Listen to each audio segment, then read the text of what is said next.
ક્યાં જાઓ છો નારદજી? ક્યાંથી આવી રહ્યા છો? નારદજી પોતાનો વૃત્તાંત કહેવા લાગ્યા.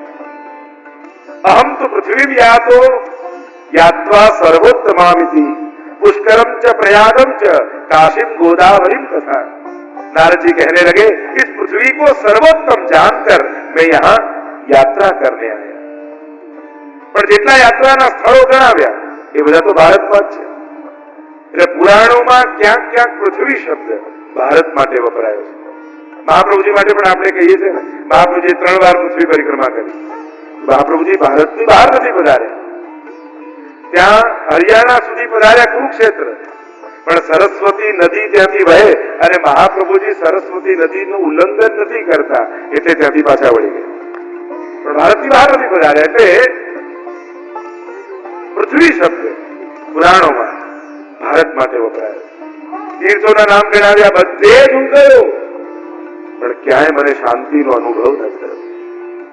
કારણ કે જે તીર્થમાં વ્યક્તિ જાય છે અને ઘણી વાર ચિંતા પણ થાય, જે રીતે તીર્થોનું, ભગવત ધામોનું સોશિયલ મીડિયા પર માર્કેટિંગ થાય અને પછી તો એટલા બધા લોકો જવા લાગે. જો દુનિયામાં ફરવા જવાની ઘણી બધી જગ્યાઓ છે.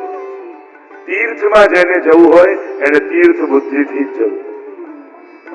બાકી ફરવાની ઘણી જગ્યાઓ છે અને ખાલી ફરવા વાળા લોકો એટલી ભીડ કરી દે કે જેને ખરેખર આત્મોદ્ધાર કરવો છે તીર્થમાં જઈને, એને તો મોકા જ ન મળે, એને તો રૂમ જ ન મળે, એને તો જવાના અવસર જ ન મળે. તો ફરવાની જગ્યા ઘણી છે, સારી સારી જગ્યાઓ છે, ત્યાં જાઓ. તીર્થોમાં જેને આત્મ કલ્યાણ કરવું છે, જેને પોતાના પાપનો નાશ કરવો છે, જેને ભગવત પ્રાપ્તિ કરવી છે, એને જ જવું જોઈએ. અને તીર્થ ભૂમિ એ કોઈ સાધારણ ભૂમિ નથી, એ હરવા ફરવાની જગ્યા નથી.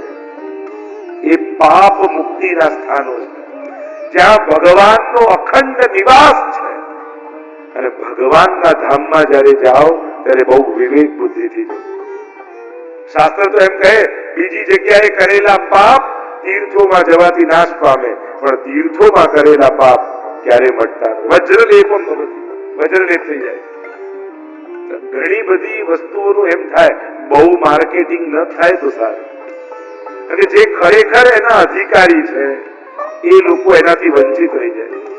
ઘણી વાર લોકો ગાયના દૂધનું પણ એટલું બધું માર્કેટિંગ કરી દે અને બહુ જો માંગ વધી જશે ને તો લોકો ગાય પર અત્યાચાર કરવા લાગશે. એટલે અમુક વસ્તુ ઓર્ગેનિક ઢંગથી આગળ વધે ને, કુદરતી ઢંગથી આગળ વધે ને એ જ સારું છે. અમુક વસ્તુનો અતિશય પ્રચાર એના નાશનું કારણ બની જાય.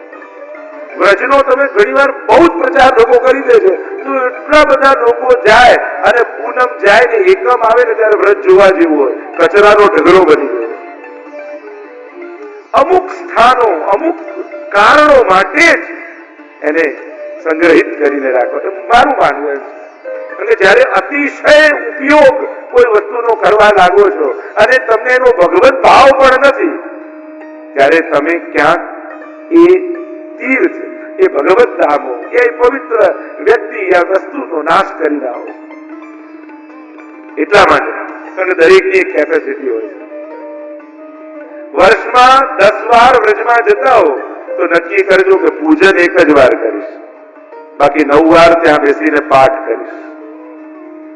કારણ કે જે રીતે સંખ્યા જઈ રહી છે, હવે તો તીર્થની ચિંતા. પહેલા એમ ચિંતા થતી કે આ તીર્થમાં ક્યારે જશે, અને હવે ચિંતા થાય છે તીર્થની કે હવે તીર્થમાં ના આવે તો સારું. એટલે જે દશા આપણે કરી દે કોઈ પણ વસ્તુનો અતિશય પ્રચાર, કુંભમાં 4 કરોડ 5 કરોડ જાય તો બરાબર છે, પણ બધા હિન્દુ જાગૃત થઈને બધા જવા લાગશે તો કુંભનું થશે શું? વિચાર કરો, એ જો 15 કરોડ થઈ જાય તો વ્યવસ્થા કેમ કરવી? અમુક કાર્યો, અમુક ધામો, અમુક ક્રિયાઓ એ એને માનનારા લોકો કરે ને એ જ સારું. જેને પૂર્ણ નિષ્ઠા હોય. તમને દેવ દાનવના યુદ્ધની કથા ઉપર વિશ્વાસ છે, તમને અમૃત ઉપર વિશ્વાસ છે, તમને ભગવાન ઉપર વિશ્વાસ છે, તમને ભાગવત ઉપર વિશ્વાસ છે, તમને એ કથા પર વિશ્વાસ છે કે અમૃત છલકાયું હતું અને આ સમયમાં અમૃત હોય છે, કે બધા રીલ બનાવવા જાય છે તો લાવ આપણે બનાવી આવીએ. બધા ફોટા પડાવવા જાય તો આપણે જઈ આવીએ. લાવો ને જઈને જોઈએ તો ખરા કેમ બધું ચાલે છે. એ કુંભ પૂરો થાય પછી જઈને જોઈ લઈએ. કહેવાનો મારો અર્થ, ઘણી વાર ચિંતા થઈ જાય આપણે કે આ તીર્થોનું થશે શું, આ પવિત્ર સ્થાનોનું થશે શું. જાગૃતિનો અર્થ ઉપયોગ ક્યારે થતો નથી. આપણે જયારે કોઈ વસ્તુનો ઉપયોગ કરવા લાગીએ, જવા લાગીએ, એમની માનો કે બધા જાગૃત થઈ ગયા. જાગૃતિનો અર્થ વિવેક થાય છે કે હમણાં ન જવું એ સેવા છે કે જવું એ સેવા છે. હમણાં દૂધ ચડાવવું એ સેવા છે કે ન ચડાવવું એ સેવા છે. સામર્થ્ય સમાજનું વધે ને ત્યારે વિવેકની વધારે જરૂર પડે. આપણે બધા 100 લીટર ચડાવી શકીએ એમ છે, પણ બધા 100 લીટર ચડાવવા જઈશું તો ગાયનું શું થશે એની તો ચિંતા કરવી પડે. આ દૂધ સાચું છે કે નહીં, ગિરિરાજજીનું શું થશે એની ચિંતા કરવી પડે કે નહીં. એટલે હવેનો સમય એ વિવેકનો સમય છે. પ્રથાઓ અને વિધિઓને નિભાવો, પણ એક કટોરી દૂધ ચડાવવાથી પણ ગિરિરાજજી એટલા જ પ્રસન્ન થાય છે જેટલું 100 લીટર ચડાવવાથી થાય છે. દૂધ ચડાવવાનો કોઈ વિરોધ નથી, ચડાવવું જ જોઈએ, આપણી પ્રથા છે, આપણો વિવેક છે. પણ ક્યારે કેટલું કરવું એ વિવેકનું નામ પણ સેવા છે. એટલે હવે સમાજની જાગૃતિનો સમય છે કે યમુનાજીનું પૂજન તો કરીએ, કંકુ, અક્ષત, રોળી બધું ચડાવીએ અને પ્લાસ્ટિકની થેલી પણ જે જમને ભગ્યાથી. એટલા માટે વિવેકની જરૂર છે. વૈષ્ણવો, ધર્મ કરો, સેવા કરો, તીર્થોમાં જાઓ, વિધિ વિધાનો કરો, પણ વિવેક રાખીએ કે હમણાં શું વિવેક, એક વૈષ્ણવી વિવેક શું છે એનો જયારે વિચાર કરશો તો સાચા અર્થમાં ઠાકોરજીની પ્રસન્નતાનું કારણ બની શકે. નારદજી બધા જ તીર્થોમાં ગયા. નારદજી કહેવા લાગ્યા ક્યાંય મને શાંતિનો અનુભવ. શું જોયું નારદજીએ? સત્યમ નાસ્તિ તપઃ શૌચમ દયાદાનમ ન વિદ્યતે ઉદરમ હરિણો જીવા વરાથા કૂટ ભાષિણ. કલિયુગનો પ્રભાવ જોયો. તીર્થોમાં પણ કલિયુગનો પ્રભાવ. સંસારમાં હોય તો સમજમાં આવે, પણ મંદિરોમાં પણ કલિયુગ દેખાય તો ભક્તોને ચિંતા થઈ જાય, સંતોને ચિંતા થઈ જાય. અહીંયા પણ એક વસ્તુ યાદ રાખો, અરીસામાં તમે જુઓ અને ચહેરા ઉપર કંઈક દાગ લાગે તો વાંધો નથી. ચહેરા પર કઈ કાળો દાગ લાગ્યો તો એને ધોઈ લેશો, પછી અરીસામાં તો ચોખ્ખું દેખાશે. પણ અરીસાઓ કાળા કરી નાખશો ને તો ચહેરો કાયમ કાળો જ દેખાશે. ક્યાંક ધર્મ સ્થાનોની પવિત્રતા, અને પવિત્રતા એટલે ચોખ્ખાઈ નથી કહેતો, વૈચારિક, વ્યવહારિક અને ભૌતિક, આ ત્રણેય પવિત્રતાની વાત કરી રહ્યો છે. આપણા ધર્મ સ્થાનો, આપણા સત્સંગ મંડળો, આપણી સંસ્થાઓ એ વ્યવહારિક, વૈચારિક અને ભૌતિક ત્રણેય રીતે પવિત્ર રહે એ આપણા બધાની જવાબદારી છે. કારણ કે જો આપણે આપણા ધર્મ સ્થાનોને કાળા કરી નાખીશું તો પછી કાયમ આપણા ચહેરા કાળા દેખાશે. પવિત્ર થવા જઈશું ક્યાં? પવિત્ર થવાની જગ્યાઓને મલિન કરી દઈશું તો આ વ્યક્તિ કલિયુગમાં પવિત્ર થવા ક્યાં જશે? એટલે આપણા સમસ્ત ભગવાનમાં માનનારા, તીર્થોમાં માનનારા, વિધિ વિધાનોમાં માનનારા લોકોની જવાબદારી બને છે આપણા ધર્મ સ્થાનો એ પાપથી મુક્ત રહે એના આપણે બધા જ પ્રયાસ કરીએ.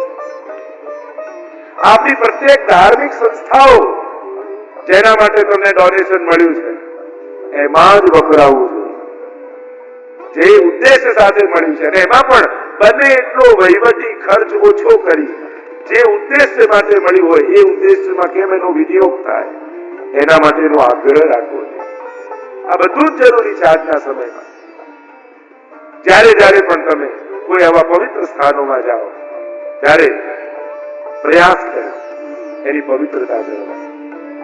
અહીંયા નારદજી જ્યાં જ્યાં ગયા જોયું સત્યમ નાશ થઈ, સત્યનો નાશ થઈ ગયો છે. કોઈ સાચું બોલવા તૈયાર નથી. પછી લોકો એમ કે અમે સાચું બોલીએ એટલે કડવા લાગી. ના, કડવું સત્યના કપડા પહેરાવીને આપણે બોલતા હોઈએ છીએ. આપણને સત્ય બોલવામાં રસ જ નથી, કડવું બોલવામાં રસ. આપણે ગુજરાતી બોલીએ, હિન્દી બોલીએ, ઇંગ્લિશ બોલીએ, મરાઠી બોલીએ, પણ સાચું ક્યાં બોલીએ છીએ? ભાષાઓ અનેક શીખી ગયો માણસ, સાચું બોલતા ન શીખી શકે. સત્ય બોલવાનું પણ સાચું અને ખોટું આના પહેલા સારું અને ખરાબ એનો વિચાર પહેલા કરી લો.